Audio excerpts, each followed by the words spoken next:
Hello नमस्कार आदाब और सत श्री अकाल। कैसे हो लवलीज? ये तो आप कमेंट में ही बता ही दीजिए। अब चलिए स्टोरी की शुरुआत करते हैं। देखो भाई, स्टोरी अब अपने अंतिम पड़ाव पे। आई होप 1 या 2 चैप्टर, दैट्स इट। सो अगर किसी का दिल टूटे तो माफ करना, अगर किसी का दिल जुड़े तो माफ करना, अगर किसी को मोहब्बत लगे तो माफ़ करना, अगर किसी को नफरत लगे तो माफ़ करना। तो चलिए स्टोरी पर आते हैं। सुबह की धूप ज़्यादा तेज नहीं थी। हल्की सी चमक पर्दों से छनकर कमरे में बेखौफ उतर रही थी। कियारा भी तकिए में आधी छिपी थी और धीरे से दरवाज़ा खुलता है। संगीता अपने हाथ में एक डब्बा और थैला लिए अंदर आई। जैसे किसी पुराने वादे को निभाने कोई इंसान लौटा था। कियारा उठी नहीं, बस आंखों ने दरवाजे की तरफ देखा और आहट ने जैसे दिल की राह पकड़ ली थी। उसकी आवाज़ इतनी धीमी थी जैसे कोई ख्वाहिश जो खुद पर भरोसा नहीं करती हो। तुम आ गई? हाँ। संगीता ने थैला रखा, चाय के लिए पानी चढ़ाया और रसोई में उलझ गई। रोहन अब तक तो वहीं बैठा था, एक किताब लिए और चुपचाप दोनों को घूर रहा था। वो जानता था कि कुछ चीज़ें अकेले तय होती है और मेरे रहते तो ये दोनों बात करने नहीं वाले। वो उठता है, किचन में जाता है और कहता है, भाभी मैं ज़रा बाहर होकर आता हूँ। आप इस ढक्कन का ख्याल रखो और इस टकलू को जो चाहिए वो दे देना। कियारा ने उसे घूर कर देखा। तो रुक, एक बार मेरे बाल वापस आने दे। संगीता पलटकर कियारा को देखती है और हंसती है और रोहन को देखकर सिर हिलाती है। जब दरवाज़ा बंद हुआ तो कमरे में फिर से वही खामोशी पसर गई थी। वही खामोशी थी जो गांव की रातों में होती थी, भरी हुई लेकिन शोर से अलग। कियारा धीरे से बोली, क्या ये वही दिन है जब हमें तय करना है कि अब आगे क्या होगा? संगीता खिड़की के पास आकर खड़ी हो गई। बाहर की हलचल अभी भी वैसी ही थी, लेकिन उन दोनों के बीच जैसे समय की खिंचाव जारी थी। मुझे नहीं पता क्या तय करना चाहिए, पर इतना जरूर जानती हूँ, तुम्हारे बिना अब जब सब अधूरा लगेगा, जीवन पूरा नहीं है। कियारा ने उसका हाथ थामा, कुछ कहा नहीं, न ही हामी भरी न ही इनकार, सिर्फ हथेली की गर्मी को अपने गाल से सटा लिया था उसने। शाम को जब संगीता लौट कर घर आती है तो दरवाज़ा खोलते ही अमित को देखती। अमित सोफे पर बैठा हुआ था, लेकिन पहली बार वो बहुत ही विनम्र, बिना हुक्म के किसी ख्यालों में उलझा था।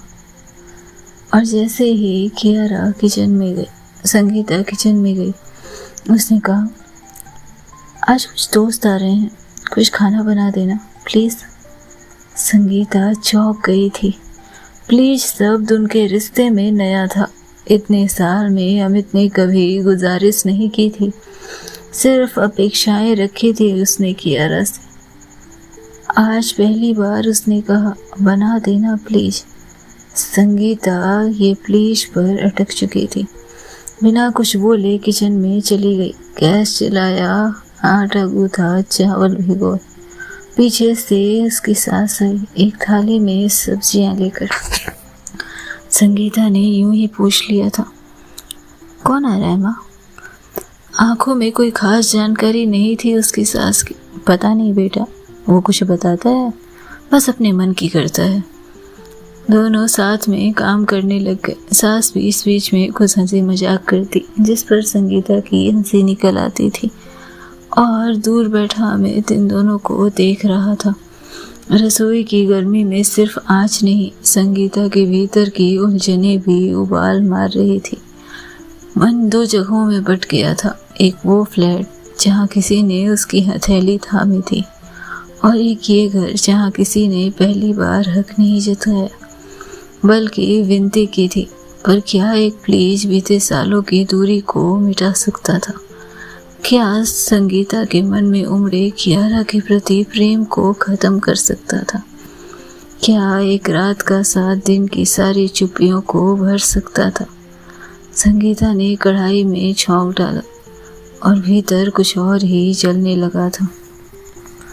वो अपनी ही उलझनों में उलझी थी।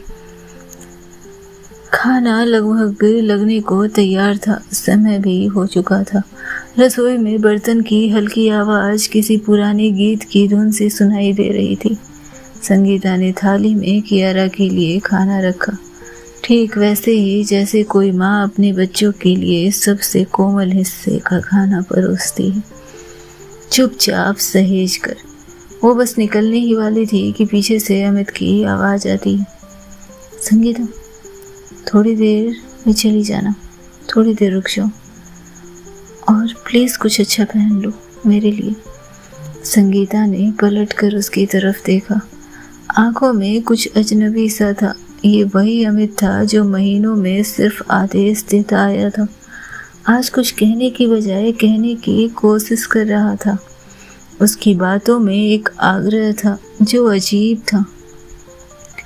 ठीक है, संगीता ने सिर हिलाया, कमरे में गई और एक हल्की सी रेशमी साड़ी पहनी, बाल खोले लेकिन आंखों में अब भी वही पुरानी चुप्पी थी। इधर दरवाजे पर दस्तक होती है। अमित दरवाजा खोलता है। सामने रोहन था, बिल्कुल नॉर्मल, जैसे कुछ छुपाया न गया हो। और उसके पीछे कियारा, हल्की मुस्कान, कांपते होठ और आंखों में कुछ ऐसा जो संगीता ने कभी आईने में देखा था। आ गए तुम दोनों, आ जाओ। आइए मैडम, आपका तो खास स्वागत है। अमित ने तंज भरे अंदाज में उसका वेलकम किया था और संगीता वहीं थम गई।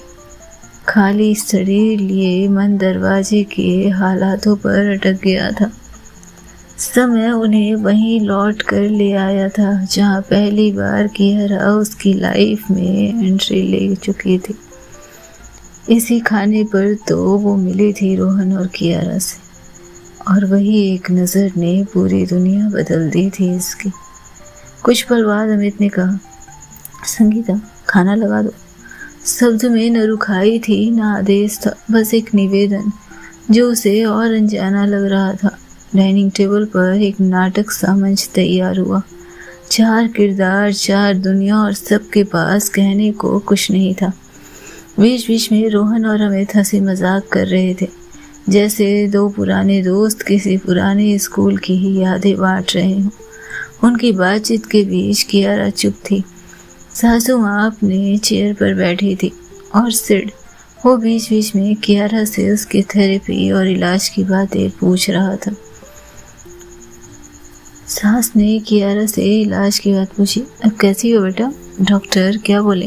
अगला चेकअप कब है? अभी ठीक है आंटी, बस थोड़ी थकान होती है। कियारा की आवाज़ स्थिर थी और संगीता पहचान सकती थी उसकी आवाज़ में छुपी हुई थकान को। संगीता ने खाना परोसा हर किसी की थाली में। हाँ, ठंडे थे उसके, लेकिन उसके भीतर लावा फूट रहा था जैसे।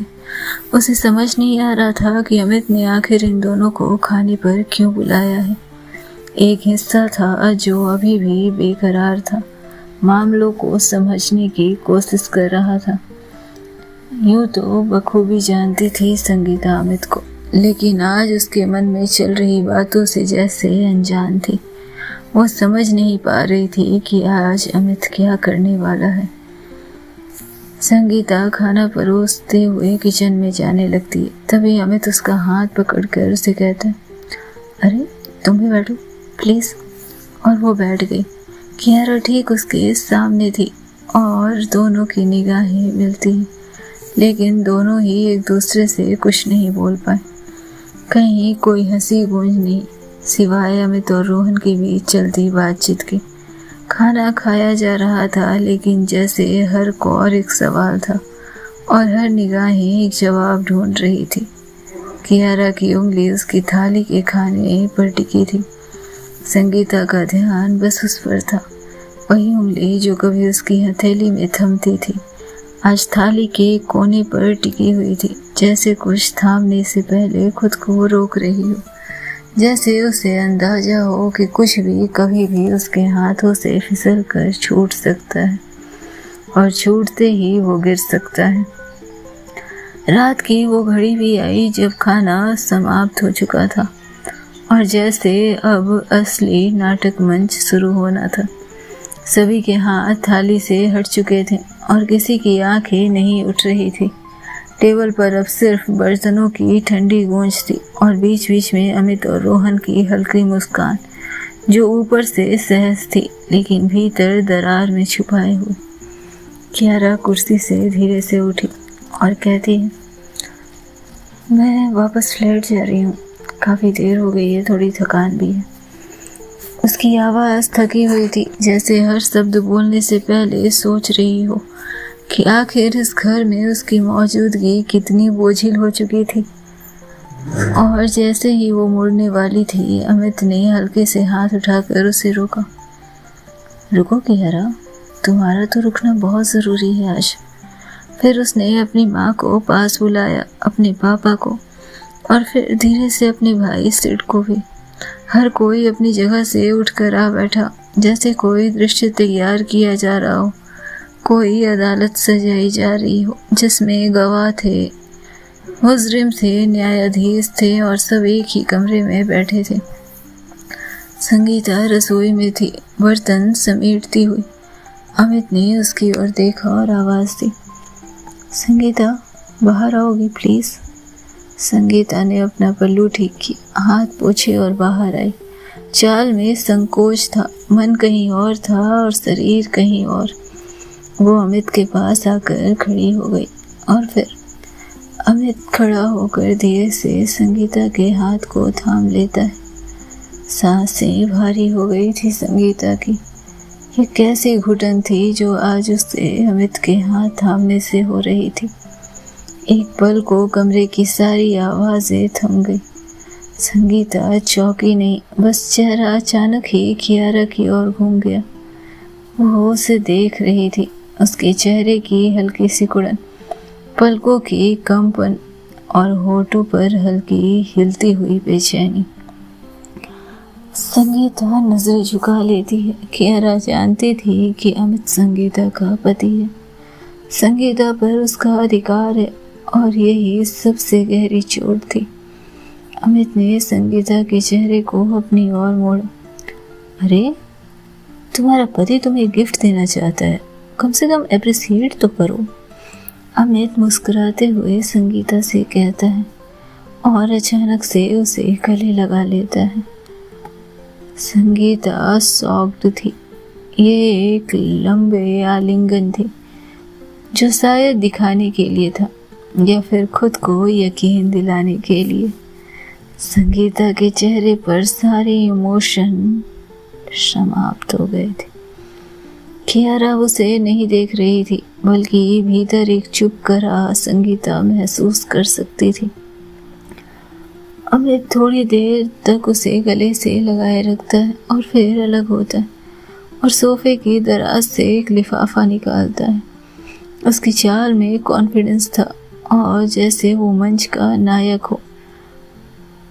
लिफाफा हाथ में लिए वो संगीता की तरफ मुड़ ही रहा था कि अचानक कियारा की ओर देखता है। उसकी आंख में इस बार कोई शांति नहीं थी। उसकी आंख में एक गहरा अंधेरा नजर आ रहा था। उसने कियारा से कहा, माफ करना कियारा, लेकिन तुमसे एक सच बोलना है। कियारा अमित की तरफ देखती है। सभी अमित को देख रहे थे, जैसे जाने आज क्या होना था। अमित फिर आगे बढ़ा। अगर इन कुछ महीनों में मैंने भगवान से सबसे ज़्यादा कुछ मांगा है तो तुम्हें पता है वो क्या है? वो तुम्हारी मौत है कियारा। कमरे में सन्नाटा पसर गया था। कियारा के होंठ फड़क उठे, लेकिन वो कुछ नहीं बोली। हाँ, मैं चाहता था कि तुम कभी वापस न लौटो। तुम उधर ही मौत को गले लगा लो, तुम निकल जाओ हमारी ज़िंदगी से। लेकिन तुम लौट आई। रोहन की आंखें तमतमा उठी। उसका जबड़ा कस गया था। हाथ धीरे धीरे कुर्सी के हत्थे से उठे। संगीता भी अपनी मुट्ठी में अपने गुस्से को दबाए खड़ी थी। दांत आपस में जकड़े हुए थे। वो चुप थी, लेकिन अंदर कुछ उबल रहा था। जानती हो क्यों? क्योंकि तुमने मुझसे वो सब कुछ छीन लिया जो मेरा था कियारा, सब कुछ। अब वो संगीता की ओर देखता है जैसे किसी मुकदमे की गवाही मांग रहा हो। मेरी माँ, जिसने मुझे हमेशा अप्रिसिएट किया, आज उन्हें मुझसे घिन आती है। मेरी पत्नी, जो मेरी तरफ देखना नहीं चाहती है। मेरा छोटा भाई, जो मेरे नक्शे कदम पर चलना चाहता था, आज मेरी गलतियाँ गिनवाता है। और मेरा भाई जैसा दोस्त, जो हर पल मेरे साथ खड़ा रहता था, आज वो भी मुझे मारने के लिए मुट्ठी थामे बैठा है। ये सब तुमने मुझसे छीन लिया है कियारा। अब तुम बताओ कि अगर तुम मेरी जगह होती तो क्या करती? कियारा उसे देख रही थी। तुम्हें पता है तुमसे मैं कितनी नफरत करता हूँ। मैं अंदाजा भी लगाऊं ना तो इस बात का एहसास नहीं दिला पाऊंगा तुम्हें। तुमने मुझसे मेरी माँ छीन ली, मेरी पत्नी छीन ली, मेरे भाई छीन लिए, और फिर भी तुम इस घर में बैठी हो, मेरे सामने बैठी हो। और इस पर अजीब पता है क्या है कि अभी जब मैं अपनी पत्नी के करीब हो रहा हूँ तो उसकी नज़र मेरी जगह तुम्हें देख रही है। इस कदर तुम मेरे दिल पर खरोच मार चुकी हो। फिर बताओ कि अगर मैंने तुम्हारी मौत की दुआ मांग ली तो क्या गलती कर ली? मेरी माँ मुझे हमेशा समझी, लेकिन अब बस संगीता के साथ खड़ी है। जिस दिन से तुमने इस घर में कदम रखा, मेरी माँ की आत्मा भी इस घर में संगीता के साथ चली गई। कितना बेवकूफ़ था मैं कियारा। मुझे लगा मेरे घर में सब ठीक है, मेरा घर, मेरा परिवार, सब कुछ मेरे साथ है। ये जो लोग मेरे घर की नींव हैं, मेरी हिम्मत है, मेरी ताकत है, ये सब ही मुझसे अलग हो गए। मुझे पता भी नहीं चला कि कब तुमने धीरे धीरे मेरे घर की नींव ही खोखली कर दी। अब मैं धीरे धीरे संगीता की तरफ बढ़ता है। तुमने मुझसे मेरी पत्नी छीन ली, तुमने मेरा वो दोस्त छीन लिया जो मेरे भाई जैसा था। अमित की आवाज़ कांप रही थी, गुस्से से नहीं, किसी टूट भरे अंदाज से। तुमने मुझसे मेरा परिवार छीन लिया कियारा, और तुम कहती हो कि मैं तुम्हें माफ़ करूं। कैसे? तुम ही बताओ कियारा, तुम मेरी जगह होती तो तुम क्या करती? अमित अब भी उसी कुर्सी पर बैठ गया था।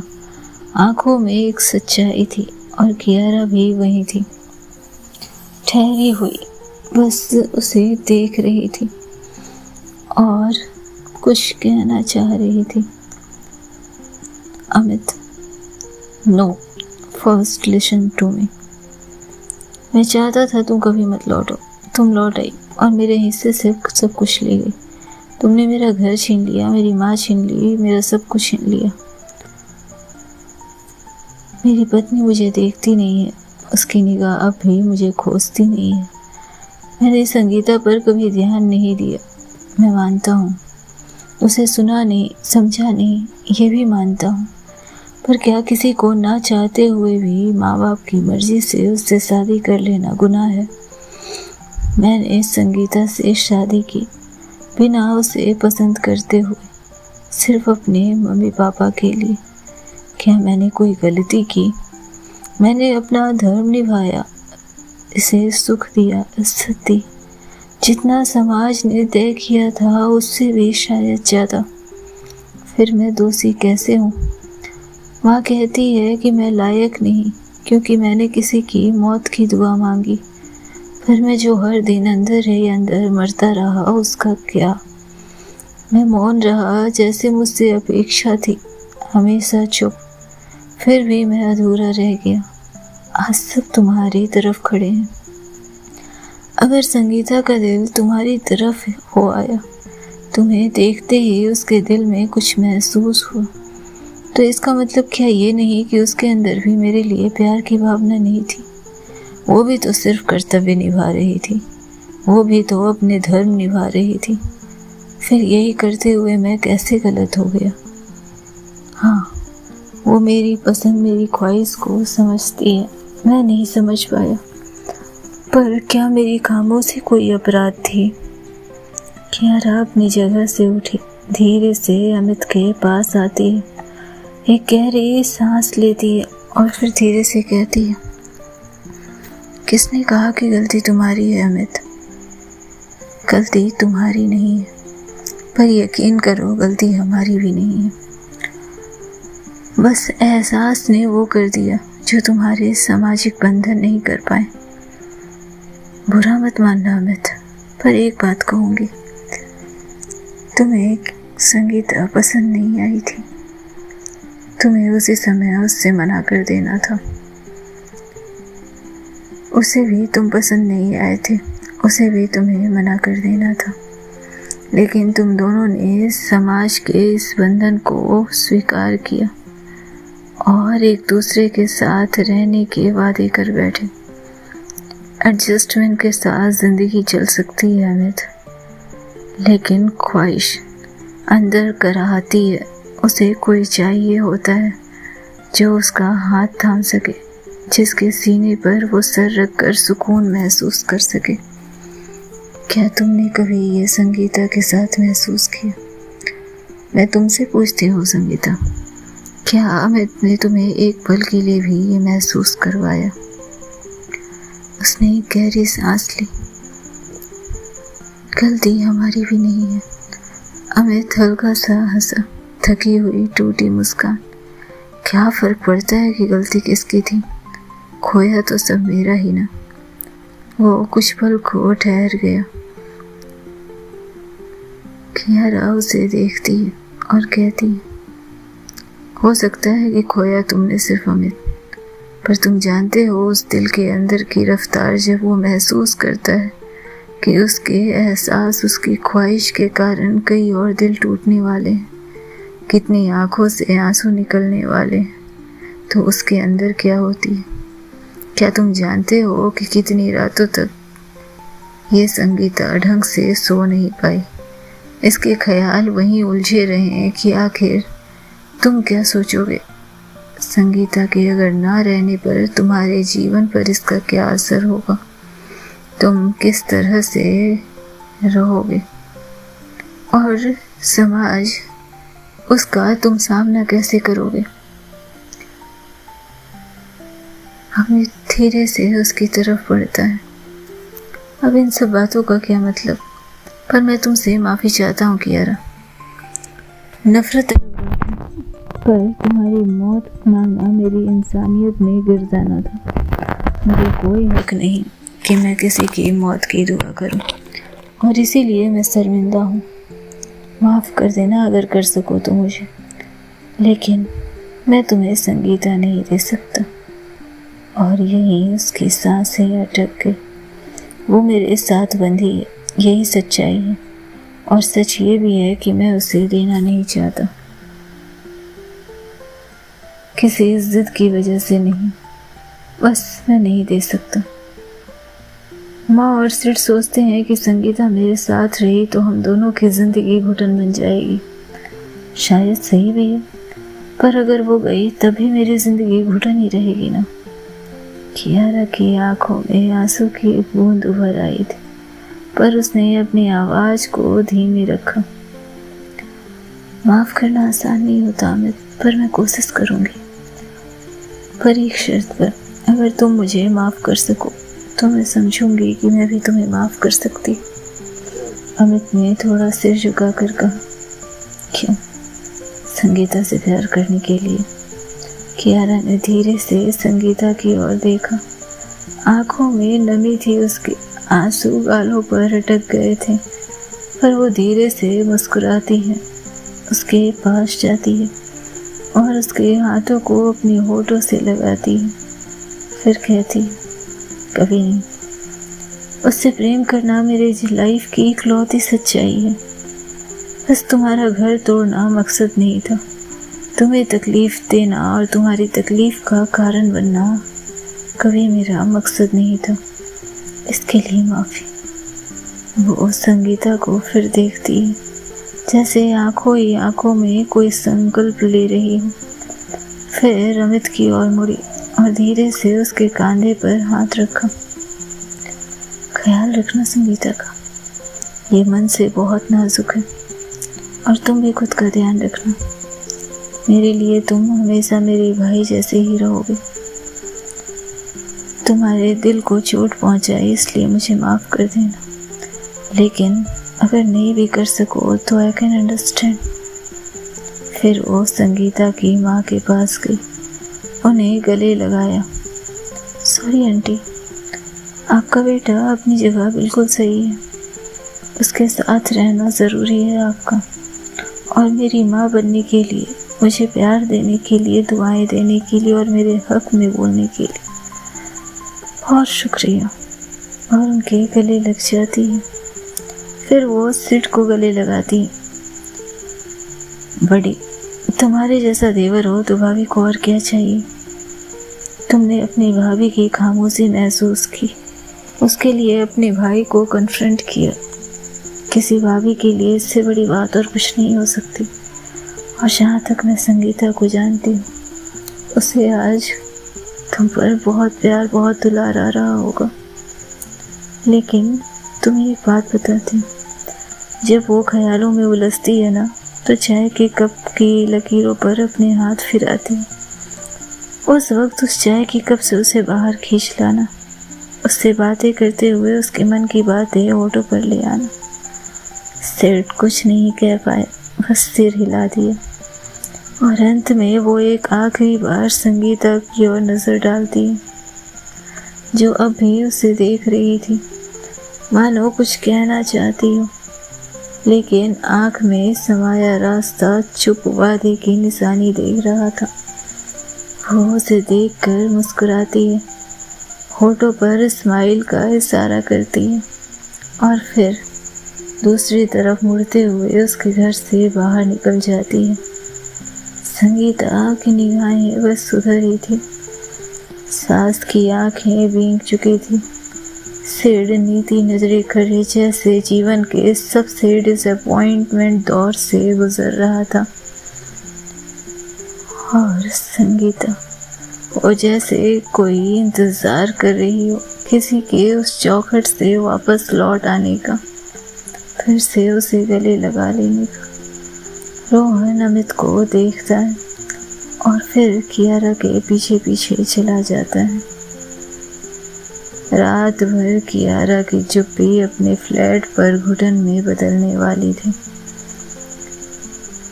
और संगीता अच्छे से जानती थी फैसला लेना जरूरी था। लेकिन एक बार फिर से उसके हक का फैसला जैसे अमित ने किया था।